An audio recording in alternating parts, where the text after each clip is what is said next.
ഇതിലൊരു കുഴപ്പമുണ്ട് സാറേ. नमस्कार दोस्तों, स्वागत है आप सभी का मेरे YouTube चैनल में। और आज की वीडियो में हम बात करने वाले हैं एक ऐसी मूवी की जिसे आप अगर देख लोगे तो आपका माइंड ब्लास्ट हो जाएगा।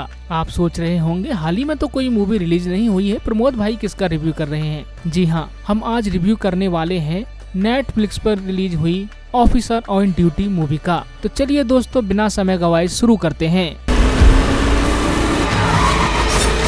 कुछ साल पहले तक मलयालम सिनेमा में पुलिस अधिकारियों में कोई कमी, चाहे वह व्यक्तिगत हो या पेशेवर, ढूंढना वाकई मुश्किल था। अभी स्क्रीन पर ऐसा कोई पुलिस अधिकारी ढूंढना मुश्किल है जिसके अतीत से कोई न कोई दाग न हो, जिस पर उतना ही ध्यान दिया जाता है जितना कि उस अधिकारी की जांच पर। जीतू अशरफ की फिल्म ऑफिसर ऑन ड्यूटी में भी तस्वीर अलग नहीं है, लेकिन बदलाव के लिए सर्कल इंस्पेक्टर हरिशंकर कुचाको बोवन को परेशान करने वाला इतिहास जबरदस्ती नहीं, बल्कि कुछ ऐसा ही लगता है जो बाकी की कहानियों के साथ सहजता से जुड़ जाता है।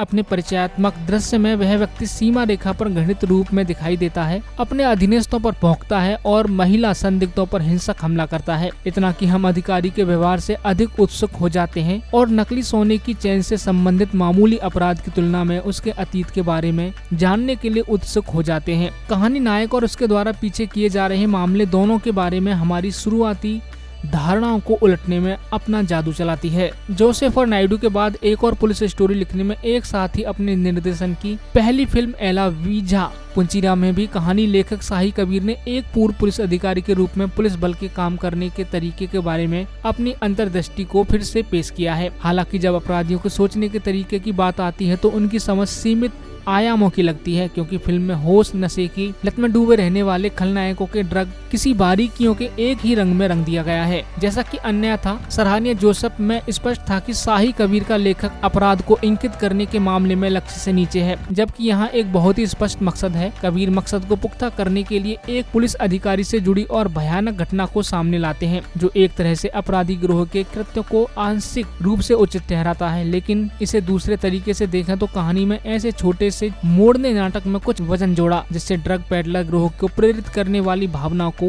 संकेत दिया गया। परेशान नायक को कुछ राहत देने के लिए कथानक के प्रमुख चालकों में से एक रूप में महिला द्वारा झेली गई हिंसा का उपयोग ऑफिसर ऑन ड्यूटी में दोहराया गया है। लेकिन जिस बुद्धिमानी से जुड़ी घटनाओं के विभिन्न पहलुओं को उजागर किया गया है, वह किसी तरह से इस पर पर्दा डाल देता है। शुरुआती आधे हिस्से में तनाव काफी बढ़ जाता है जब कहानी एक घटना से दूसरी घटना की ओर तेजी से आगे बढ़ती है, सबके बीच में संबंधों को उजागर करती है और हमें सांस लेने के लिए मुश्किल से जगह देती है। फिल्म के आखिरी घंटे के बारे में ऐसा नहीं कहा जा सकता कि जब सभी कार्ड टेबल पर होते हैं और स्टोरी लगभग रुक जाती है। इन बिंदुओं पर फिल्म ज्यादातर अपने बेहतरीन कोरियोग्राफ किए गए एक्शन सीन और उसके बाद होने वाली बिल्ली और चूहे के खेल की ताकत पर आगे बढ़ती है। कुचाको बोवन की अपनी भावनात्मक सीमा को दिखाने के लिए बहुत गुंजाइश वाली भूमिका मिलती है, जिसे वह काफी अच्छी तरह से निभाते हैं, लेकिन प्रेमणि को प्रदर्शन के लिए केवल सीमित गुंजाइश मिलती है। ऑफिसर ऑन ड्यूटी के साथ शाही कबीर ने एक मनोरंजक पुलिस कहानी पेश की है,